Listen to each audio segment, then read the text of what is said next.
Hi YouTube, this is my review of my Dolan L'Etape.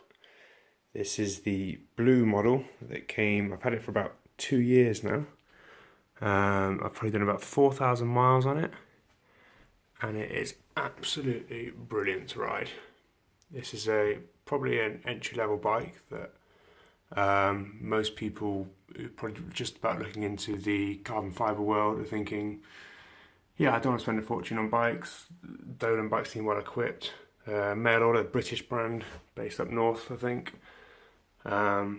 This is the full carbon fibre frame with carbon fibre forks on it. It's got the Dida finishing kit on it, which looks really good because it's quite a similar logo to Dolan's. So anything that says Dida on it kind of works really well. So if you look at the front branding, that's the hub. You can hear clicking away. I've put some Fulcrum Racing wheels on this. These are the Racing Quattros. I'm also running the SRAM Rival Group set, which is an option on Dolan's website still. I think they do that for about £1,050, something like that. And I can't fault SRAM enough. I think the SRAM is fantastic. I've got other bikes with Shimano one, but it's only like the Sora. And I have to say, I find, after riding a few friends that have got 105, etc., I do find the SRAM Rival comparable to that. I think it might be slightly lighter, I may be wrong on that. But this is running on the 50-32 front rings, using the 11 to 28 on the rear cassette, and that's an 11 speed, which is it's fine. I've ridden Tour de Yorkshire, Dragon Ride, things like that, so really meaty hills. I've never really run out of gears. 28 is probably all you need unless you're doing a lot of climbing, then you probably think about having 11 to 32.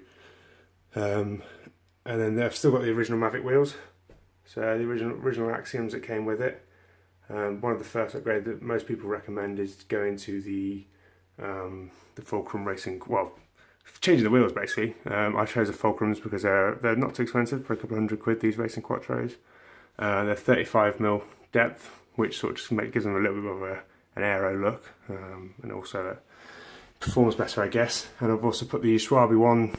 These are 25mm tyres. There's plenty of clearance on them. You can see down here, plenty of clearance in the frames for 25mm tyres. And yeah, there's not a lot to say about this bike, to be honest. It's perfect. It's a really good entry-level bike. It's stiff, it's fast, it's responsive. I've done lots of rides that are over 100 miles, and I've literally never had any comfort issues, anything like that. The frame size here is a 56cm, which doesn't sound very big, but I'm 6'3", and that's and 6'3", so I'm relatively tall, and it fits fine to a degree. I think it's quite short. It feels quite racy. But I guess I could change the stem if I wanted to have a longer stem and drop it, I guess. Drop the spacers to get a bit more of a racy look if I wanted to. This is the original seat post, the Alpina one. I believe it's aluminium. But I switched the saddle out to a Pro Loco one. They come with Sella Italia ones as standard, which is fine. It's just that I ripped it. And it's quite a cheap one anyway. I think they're only about 20 quid retail.